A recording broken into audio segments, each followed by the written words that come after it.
এইভাবে ভীমের গায়ে 10,000 হাতির শক্তি এলো। একবার ছোটবেলায় দুর্যোধন ভীমকে মারার জন্য খাবারে বিষ মিশিয়ে দিয়েছিল। যখন ভীম বিষযুক্ত খাবার খেয়ে জ্ঞান হারায়, তখন দুর্যোধন দুঃশাসনকে সঙ্গে নিয়ে ভীমকে গঙ্গার জলে ফেলে দেয়। তারপর জ্ঞান হারানো অবস্থায় ভীম জলপথে নাগলোককে চলে যায়। সেখানে সাপেরা ভীমকে প্রচুর কামড়ায়, যার ফলে ভীমের শরীরে বিশেষ শক্তি কমে যায়। তারপর ভীমের যখন জ্ঞান আসে, তার আশেপাশে অনেক সাপ দেখায়। সে সাপগুলোকে মারে এবং সাপগুলো ভয়ে নাগরাজ বাসুকীর কাছে যায়। নাগরাজ বাসুকী ভীমের কাছে আসে, তার সঙ্গে আসে আরিয়ান নাগও।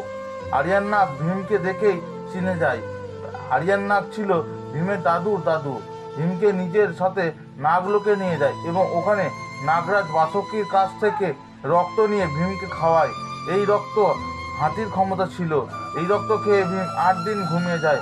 8 দিন পর ঘুম ভাঙলে তার শরীরে 10,000 হাতির শক্তি চলে আসে। ভালো লাগলে অবশ্যই লাইক, কমেন্ট ও সাবস্ক্রাইব।